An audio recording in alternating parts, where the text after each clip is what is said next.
Welcome back to Olympus Critics. Make sure you like and subscribe to the channel. These are my thoughts on Transformers Rise of the Beast. This will contain spoilers, so if you have not seen the movie, I recommend you do not watch this video. Now, this is the sequel to the Bumblebee movie. Stephen Caple Jr. did direct this. Of course, he directed Creed 2. I will say this, it's better than most of those Michael Bay films. You know what? It's better than all the Michael Bay films. I still have Bumblebee #1, but I can honestly say this was #2. It wasn't as bad as some people are putting it out there, but it's all subjective. You know, if they didn't like it, they didn't like it. But I have to say I did enjoy the movie. It was a solid film directed by him. The only nitpicks I would probably say, this movie is called Rise of the Beast. I would have liked for the Maximals to have had more screen time. It just looked like they took it. They just gave more screen time to Mirage and Diaz, the character Diaz, when they could have been given that more time to Optimus Primal and the Maximals. We didn't even get a word out of Rhinox, not a peep. Air Razor, she had a couple of scenes. Cheetor probably had 4 lines in the entire movie. I didn't like what they did with Wheeljack. That was just a terrible Wheeljack that we got. Bumblebee was Bumblebee. Didn't see too much of him in the film, but this movie is called Rise of the Beast. I would have liked more screen time with the Maximals. I loved Optimus Primal. We just didn't get enough of them in this movie. I think that was the only thing that probably bothered me, not getting enough screen time with the Maximals. They barely was in robot mode, barely. That final scene, you really couldn't get a glimpse of Cheetor and Rhinox when they go into robot mode, even though you saw them fighting. You know, I wanted a still shot of them in robot mode. Same thing with Optimus Primal. We did give it a couple times, but I just would have liked to see that. We didn't see Air Razor in her robot mode. And then we got teased that there were others of the Maximals out there, and she said she was the only one. So did they have Tigatron? Was Tigatron with them? Was Rat Trap with them? Yeah, man, this is called Rise of the Beast. I would have liked to see Tigatron and Rat Trap with the crew as well, but they kept it kind of at a low number with these Maximals. So yeah, man, that's probably the only thing I didn't like, that we didn't get enough time with the Maximals. Optimus Prime, I like what he did with Optimus Prime. Optimus Prime was not perfect in this movie, and I didn't have a problem with that.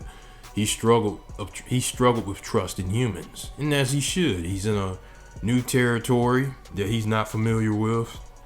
He's trying to get back home. He's fighting a war. He's involved in a war. He feels something about, you know, what's going on in Cybertron, which I hope we dive into in the next film. I hope this movie makes the money it needs to keep continuing this universe. I would take this over the Bayverse any day. It was just, if they're going to do another film, I would prefer Travis Knight do the next film than Stephen Caple. Nothing against Stephen Caple Jr. I would have liked that. I would love for Travis Knight to get another crack at another Transformers film. I think he will.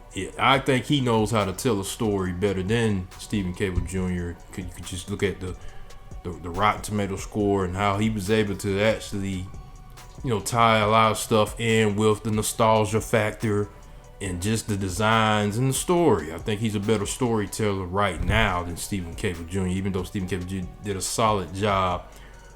They're definitely trying to tie in spoilers. G.I. Joe, I don't know how they're going to do that, how they're going to make G.I. Joe interesting. Like I did in that one video, I don't really know how they're going to make that interesting. This franchise, the G.I. Joe franchise, is not panned out live action. You're going to need a powerful storyteller to be able to make both Transformers and G.I. Joe in the same universe work.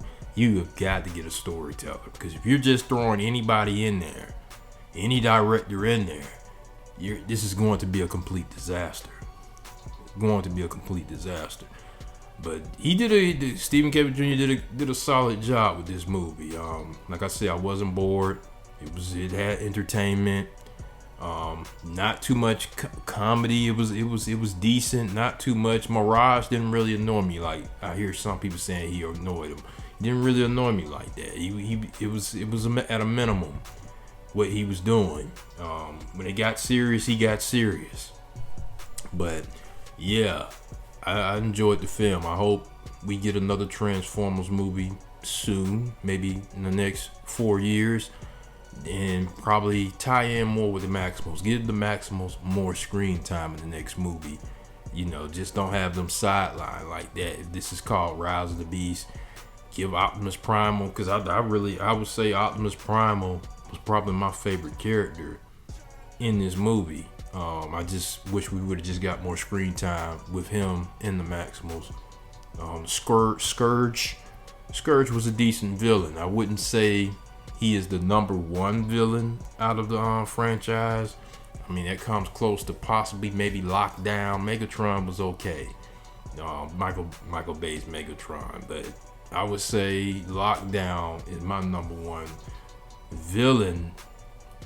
And I could have said the Bumblebee villain with Shatter and Dropkick, but I couldn't really put them there. But it was a solid film, man. I did enjoy this film. So hopefully they can make something work with what they're trying to do. But post comments, let me know what you guys think. How'd you feel about this film? Make sure you subscribe to the channel.